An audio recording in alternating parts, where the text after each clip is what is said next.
Hey everybody. So my journey for this Fixer Upper class actually started in April, May, when we decided the two classes that I was going to be teaching in the new school year, this Python programming class and then also a tech in the math classroom class where we would be exploring the different kinds of technologies you could use to solve math problems. With the Python class, it was nice because I was able to actually learn the program, and then also I'm going to be able to use all the materials in these classes in my class because they're all open source.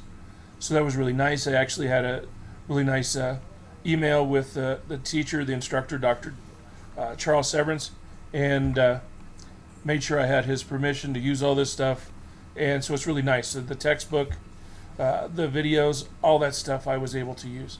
So that was definitely a bonus. So here's the class within Schoology. And one of the main things that I did that I've never done before was I've always added folders, but the idea of adding the pictures and using the Bitmoji and that kind of thing is really, really cool. I saw on YouTube where you could actually use the picture and have all of your links embedded within the picture. A really great idea. Didn't want to do that this time, but really nice way to go about it. So all of my folders were going to end up being completion, and all of the pieces within are going to be completion. So you have to do one thing before you can do another. And so you can see that there is a ton of stuff for each chapter. And the one of the things that I did, as you'll see, is I started adding discussions to some of the chapters after discovering how easy it is to use it and the feedback I'd be able to get. And I thought that was really important for this class. So each class is set up where the first part are videos.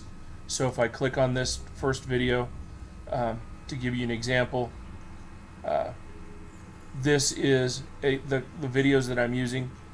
The instructor, Charles Severance, is from Michigan, and so that was really nice. It becomes real great for me because I just don't have a handle on the material yet. After all the videos are done, it's also really nice because he's already set up the ability to, you can go in and you can look at the lecture slides. And so those are really cool because they highlight all of the things that he's already talked about. So it's a quick reference to the materials that you might want to see within that piece. So that's been really nice to be able to deal with also.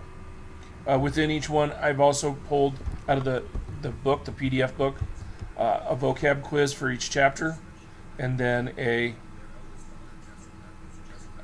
regular quiz. And the quizzes I'm using are from the class that I took.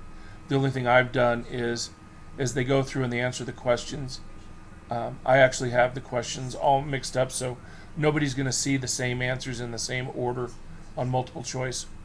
And then the assignments, I couldn't set them up exactly the way he did, but each assignment, it's explained. I give them what my desired output. I start off to give them a prompt as to what they might want to use for their beginning of their program, and then let them run with it. So that's my Python class. For the tech in the math class, this one was more difficult to get to because of my ability to know exactly what was going to be in the class, because there was no real curriculum. They said, oh, that sounds like a great idea, go ahead and design the class. And so that's what I'm doing. And so to get myself a beginning area, and thank you, Chris, for the SMART goals, I decided I would just focus on a couple of programs that I could use to solve math problems in the class, and so I chose Desmos, Google, and you actually using Google Presentation as a book to where students could create documents that they could share, GeoGebra, and then the TI-84 calculator. My setup for each of the technologies that I'm using, we'll start with Desmos. When you take a look at this, I have the technology and then the units or ideas within each one. My idea was to go ahead and using the features of Schoology, trigger prior knowledge through either videos or using some discussion boards, then give the actual activity, which is this is a Desmos activity, and match my line, and then come back with some more discussions. I'm debating whether to use quizzes within Schoology and discussions. I like the idea of discussions because then there's some interaction with students, and I'm hoping that we can trigger some deeper thinking.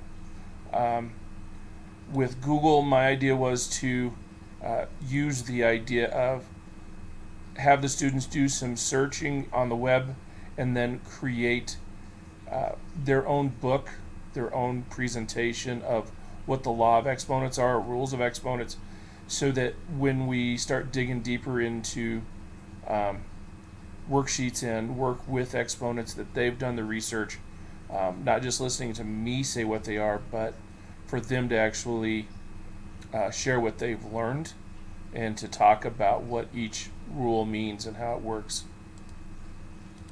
With GeoGebra, again, a same kind of a thing.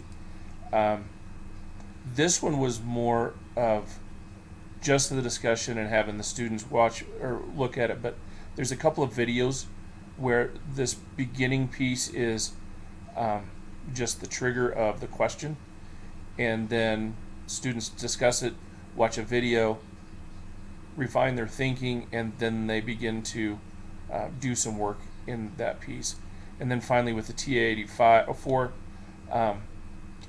this one is different in the fact that I started using some of the fillable worksheets that students can use so that they can actually answer questions and fill out the questions within the worksheets themselves. So that is my Schoology journey up to this point.